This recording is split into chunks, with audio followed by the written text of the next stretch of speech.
बिस्मिल्लाहिर्रहमानिर्रहीम। अस्सलामुअलैकुम। मैं हूं नौशीन फातिमा और आप हमारा यूट्यूब चैनल देख रहे हैं। दोस्तों, पाकिस्तान में हालिया कुछ दिनों में से एक कमेटी गेट का बहुत चर्चा है, जिसमें मुबैना तौर पर सैकड़ों खवातीन के करोड़ों रुपए डूब गए हैं। इसके बाद से सोशल मीडिया पर कमेटियों के हक और मुखालफत में एक बहस जारी है और कई लोग इस मामले की असल वजह पाकिस्तान में खवातीन की बिलखसूस और अवाम की बैंककारी सहूलियात तक नाकाफी रसाई को करार दे रहे हैं। तो कुछ लोगों का कहना है कि कमेटी का निज़ाम ही सिरे से बेफायदा है।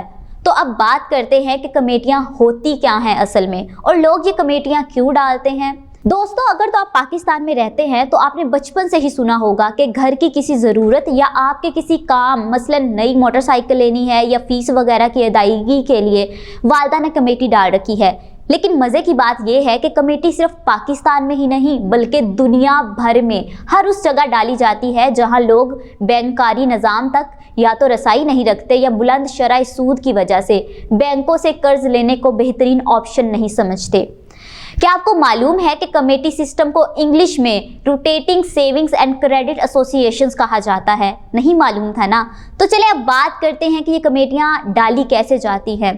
तो दोस्तों, इसमें से कुछ लोग मिलजुल कर हर माह एक मखसूस रकम अदा करने पर रजामंदी जाहिर करते हैं और फिर कुरंदाजी या बाहमी रजामंदी से ये तय कर लिया जाता है कि तमाम लोगों की जमा की गई रकम मजमूई तौर पर सबसे पहले किस शख्स को मिलेगी।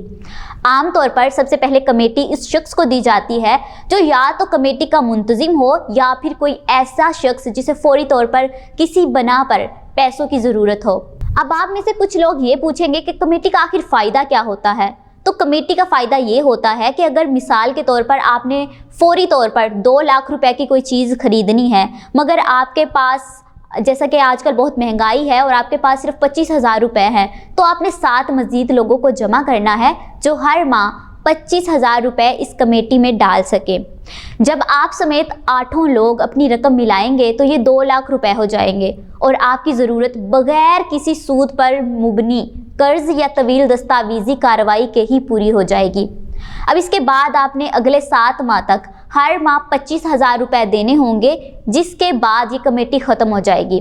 इस दौरान कमेटी का हर रुकन 2 लाख रुपए जमा करवा चुका होगा और बदले में 2 लाख रुपए वसूल भी कर चुका होगा।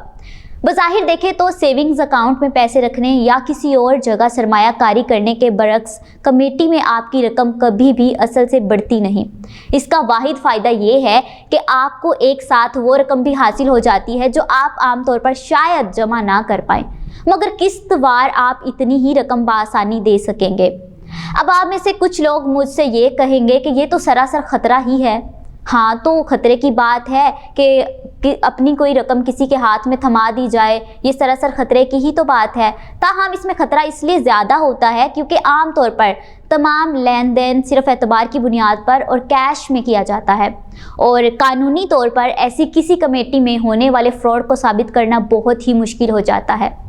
तो चलिए अब बात कर लेते हैं कि कमेटी में फ़्रॉड कैसे होता है। कमेटी में सबसे अमूमी फ्रॉड ये हो सकता है कि कमेटी का मुंतजिम शख्स तमाम तर पैसे इकट्ठे करने के बाद किसी को अदायगी ना करे और जमाशुदा रकम लेकर फरार हो जाए। इस फ्रॉड के वाक़यात आपने सुन रखे होंगे, लेकिन ये अमूमन सुनने में कम ही आता है क्योंकि कमेटियां आमतौर पर ऐसे अफराद आपस में डालते हैं जो एक दूसरे के साथ बहुत करीबी ताल्लुकात रखते हों, जैसे ख़ानदान या दफ्तर और मोहल्ले के अफराद वगैरह। दोस्तों, सोशल मीडिया के दौर में अब कई लोग ऐसी बड़ी कमेटियों की इंतज़ामकारी कर रहे हैं जिसमें रकम करोड़ों रुपए तक जा पहुंचती है और अरकान की तादाद हज़ारों में होती है।